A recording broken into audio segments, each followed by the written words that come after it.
I'm always amazed when you land and you get to the airport and you get your first tour of town, of just how normal life can actually, strangely enough, look. And Tegucigalpa didn't look that much different from a lot of places that were not very violent.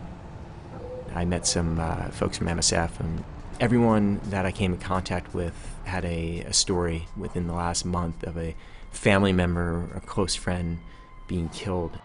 The community there, the prostitutes, the homeless children, and then just the destitute poor are just some of the worst situations I've ever seen in my life. They have nothing. Life is simply trying to scavenge enough to make it through the day, but also to worry about your security, your family's security.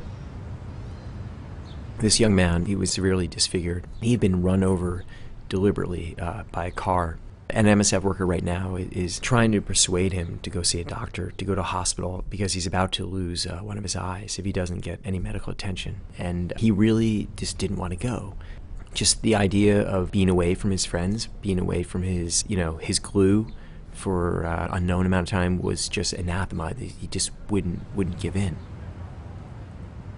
There's a family that lives right next to this dumpster, and they own the dumpster, really. It's their means of a living. So there's a number of children in the family who are malnourished. They're on a river, which is certainly toxic. The team is very familiar with the family. We'll stop there, a couple times a week, see what are the immediate medical needs, problems they're having, psychological or personal. And these people have really, again, developed a strong relationship with the MSF team. There's a couple streets in the capital that are kind of gathering points for prostitutes, and the area where prostitutes congregate is actually one of the more dangerous areas. Besides the MSF outreach program that's providing on-the-spot counseling, medical assistance, condoms, if someone's been abused, raped, get them to a hospital, get them to a hotel for the night, to wait for a clinic to open or to wait for a doctor to come see them, because they literally just have no one else to turn to.